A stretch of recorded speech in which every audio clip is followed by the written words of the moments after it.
माध्यमिक शिक्षा निदेशक की ज्ञापांक संख्या 1341 दिनांक 15/5/2024 के अनुपालन हेतु यहाँ पे एक अपडेट दी गई है आपके डोमिसाइल को लेकर के पटना उच्च न्यायालय के द्वारा। यहाँ देखिए, उपरोक्त विषय के संदर्भ में निवेदन पूर्वक कहना है कि माननीय पटना उच्च न्यायालय में दायर याचिका संख्या जो है 3270/2024 इब्तिसाम शाहीन बनाम बिहार सरकार व अन्य में पारित न्यायाधीश के आलोक में माध्यमिक शिक्षा निदेशक शिक्षा विभाग के ज्ञापांक संख्या 1341 दिनांक 15/5/2024 में स्पष्ट आदेश पारित है कि बिहार से बाहर अन्य राज्य के अभ्यर्थियों को न तो आरक्षण का किसी प्रकार का लाभ दिया जाना है, ठीक है, और न ही अर्हतांक में कोई छूट दे है। उक्त याचिका से यह भी स्पष्ट है कि बिना वांछित योग्यता रखने वाले अन्य राज्य के बहुत सारे अभ्यर्थियों को आयोग द्वारा बीपीएससी टीआरई 1 टीआरई 2 में सफल घोषित कर दिया गया। साथ ही विभिन्न जिलों से यह भी शिकायत प्राप्त हो रही है कि दिव्यांग कोट में भी अन्य राज्य के अभ्यर्थियों का रिजल्ट जारी कर दिया गया है। यहाँ पे देखिए, जितने भी कैंडिडेट बीपीएससी टीआरई 1 व टीआरई 2 में जो है चयनित हैं और वो अन्य राज्य की महिला कैंडिडेट हों चाहे पुरुष कैंडिडेट हों, ठीक है, इसको लेकर के यहाँ पे ये जारी नोटिस दिया गया है। उक्त याचिका से भी स्पष्ट है कि जो बिहार राज्य के यानी कि अन्य राज्य के जो कैंडिडेट हैं,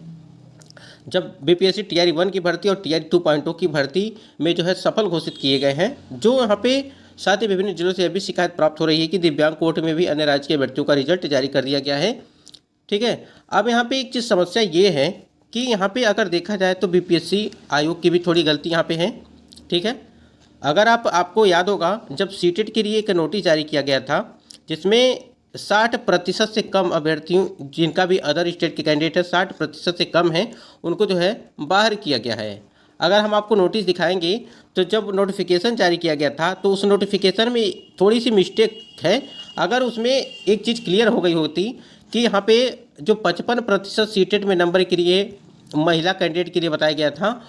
वही यहाँ पे कन्फ्यूजन बना हुआ है। और यहाँ पे इसीलिए बहुत सारे कैंडिडेट सीटेट में जो है 60 से कम यानी कि 90 से कम अंक उनका भी चयन निरस्त कर दिया गया है, सूची भी जारी कर दी गई है। आपको बता दें कि जब यहाँ पे जब टीआरई 1 और टीआरई 2.0 की भर्ती प्रक्रिया कराई गई थी तो उसमें क्राइटेरिया क्या मांगा गया था सीटेट को लेकर के, जिससे कैंडिडेट यहाँ पे बाहर किए गए हैं। एक बार दिखा देते, स्क्रीन पे आप देख पा रहे हैं जब नोटिफिकेशन जारी किया गया था, आपकी टीआरई 1 हो चाहे टीआरई 2.0 हो चाहे टीआरई 3 हो, ये नोटिफिकेशन में एक चीज़ मेंशन किया गया था। आप देख सकते हैं कि आपको गड़बड़ी कहाँ मिली थी, उस चीज़ को यहाँ पे समझ लीजिए। देखिए, शिक्षा विभाग के पत्रांक संख्या 582 दिनांक 17/6/2023 के आलोक में स्पष्ट किया जाता है कि सीटेट अभ्यर्थियों के लिए बीटेट 2017 के लिए लागू प्रावधानानुसार सामान्य कोटि के, अब देखिए मैटर यहीं से गड़बड़ हो गया था कि महिलाओं के लिए सामान्य कोटि के अभ्यर्थी को न्यूनतम 60%, ठीक है, यानी कि सामान्य कोटि के अभ्यर्थियों को न्यूनतम 60%, ठीक है, यहाँ तक तो ठीक है। अब देखिए आगे, पिछड़ा वर्ग, अत्यंत पिछड़ा वर्ग एवं सामान्य कोटि की महिला उम्मीदवारों को 55%। अब यहाँ पे देखिए, यहीं पे एक चीज़ गड़बड़ हो गई थी। जो चीज़ यहाँ पे लिखी गई है कि सामान्य कोटि की महिला उम्मीदवारों को, यहीं पे ये चीज़ें गड़बड़ हो गई थी। और इसी चीज़ को लेकर के जो अदर स्टेट की महिला कैंडिडेट है, यहाँ पर उन्होंने समझने में थोड़ा सा कन्फ्यूजन हो गया। और आप समझ सकते हैं कि अगर कोई भी कैंडिडेट इस नोटिफिकेशन को पढ़ेगा तो आपको यही लगेगा कि जो महिलाओं के लिए है सिर्फ यहाँ पे 55% ही रखा गया है। अगर यहाँ पे आप सामान्य कोटि की महिला उम्मीदवारों को बता दे रहे हैं तो यानी कि सभी जो सामान्य कोटि की महिला आएंगी, सभी लोग यानी कि अदर स्टेट वाले भी यानी इसमें शामिल हो गए। इस चीज़ को अगर देखा जाए तो 55% के लिए यानी कि 82 या 83 नंबर जिनका था सीटेट में, उन्होंने भी फॉर्म अप्लाई कर दिया और उनका चयन हो गया। टीआरई 1 और टीआरई 2.0 की भर्ती में इनका चयन हो गया और वो नौकरी कर रहे हैं। लेकिन अब क्या हुआ है, अब यहाँ पे बताया जा रहा है कि, और आप लोगों ने देखा पटना उच्च न्यायालय के द्वारा कि डोमिसाइल को लेकर के भी उनकी मांग चल रही है, यानी कि जो भी छूटे हैं वो सिर्फ बिहार की जो महिला कैंडिडेट हैं उनको ही आरक्षण का लाभ दिया जाना है, ठीक है। आरक्षण का लाभ दिया जाना है। तो कहीं ना कहीं बड़ी लापरवाही अगर देखी जाए तो बड़ी लापरवाही यहाँ पे आयोग और शिक्षा विभाग की मानी जाएगी, क्योंकि आप यहाँ पे एक चीज़ एकदम क्लियर नहीं किए हैं कि यहाँ पे जो अन्य राज्य के अगर यहाँ पे लिख दिए होते हैं अन्य राज्य की महिला उम्मीदवारों को 60% चाहिए, तो आप यहाँ पे काफ़ी कन्फ्यूजन दूर हो गया होता। और तो और देखिए कि ये तो मान लीजिए यहाँ पे अगर मिस्टेक हुआ ही है, तो आपका जब डॉक्यूमेंट वेरिफिकेशन हो रहा था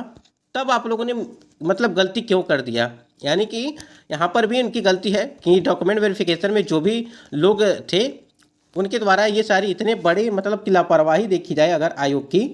या शिक्षा विभाग जो भी मतलब कि काउंसलिंग के थ्रू डॉक्यूमेंट वेरिफिकेशन में इन सारी चीज़ों के जिम्मेदार आखिर कौन है, शिक्षक अभ्यर्थी हैं या आयोग है या शिक्षा विभाग है। आप खुद ही समझ सकते हैं। अगर आप एक छात्र हैं तो आप समझेंगे कि अगर आप नोटिफिकेशन में इस चीज़ को मेंशन कर देते, साफ साफ चीज़ें लिख देते, तो कहीं ना कहीं आज ये नौबत नहीं होती जिनका चयन TRE 1 TRE 2.0 में हुआ है। देखिए जिनका चयन हो चुका है उनके लिए क्या है, उनका तो मान लीजिए अगर 60% है सीटेट को लेकर के, ये तो लोग बाहर होंगे ही। लेकिन अगर यही चीज़ें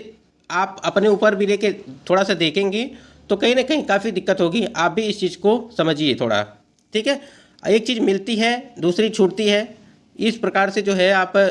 6 से 7 महीने नौकरी पीरियड में रहते हैं, फिर बाद में नोटिस जारी किया जाता है कि ऐसे ऐसे है। तो कहीं ना कहीं जब काउंसलिंग कराई गई, डॉक्यूमेंट वेरिफिकेशन कराया गया, वहाँ पर भी काफ़ी बड़ी लापरवाही देखने को मिली। इस वजह से जो है अभ्यर्थी जो महिला कैंडिडेट हैं उनके ऊपर संकट के बादल छाए हुए हैं।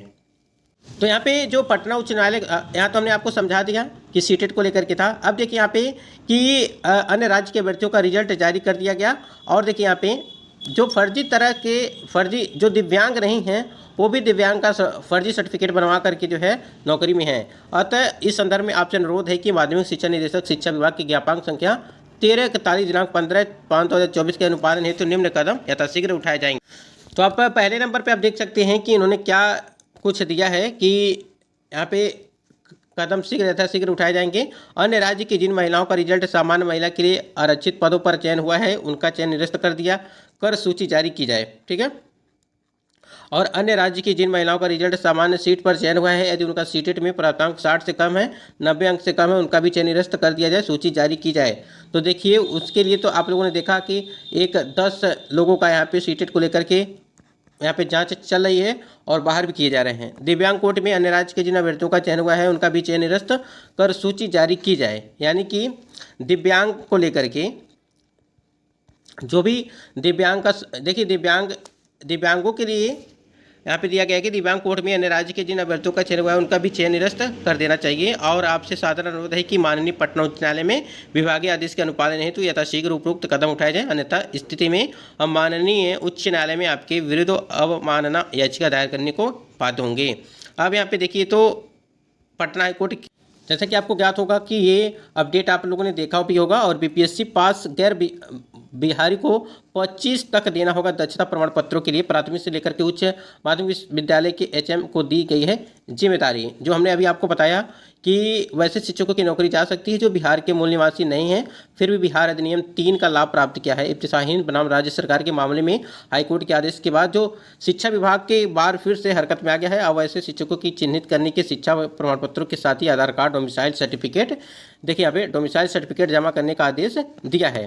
तो मतलब एक तरह से समझा जाए जो भी डोमिसाइल को लेकर के है, डोमिसाइल की बात यहाँ पे कही गई है पटना हाई कोर्ट के द्वारा, उसका जो है पालन करना है। प्रमाण पत्र के साथ आधार कार्ड भी आपके होने चाहिए, डोमिसाइल सर्टिफिकेट का आदेश दिया। हाई कोर्ट के आदेश के बाद माध्यमिक शिक्षा निदेशक कन्हैया श्रीवास्तव ने कहा DO को निर्देश दिया कि जारी निर्देश के आधार पर DO ने प्राथमिक से लेकर के उच्च माध्यमिक स्तर के स्कूल में प्रधानों से कहा कि BPSC के पहले दूसरे चरण में जो भी शिक्षक यहाँ पे मतलब हैं जो है पेज ये यहाँ पे योगदान करने वाले बिहार के बाहर के सभी शिक्षक सीटेट में हो या स्टेट हो या बीटेट हो, दक्षता प्रमाण पत्र, आधार कार्ड, डोमिसाइल सर्टिफिकेट की स्व भी प्रमाणित फोटोकॉपी देनी है। तो यहाँ पे 25 तक जो है बताया गया कि 25 तक जो है इसको प्रमाण पत्र देना होगा, दक्षता प्रमाण पत्र। आप समझ सकते हैं कि काफ़ी मतलब कि एक तरह से देखा जाए कहीं ना कहीं यहाँ पे गलती किसकी है। आप खुद जो है कॉमन सेंस लगाइए,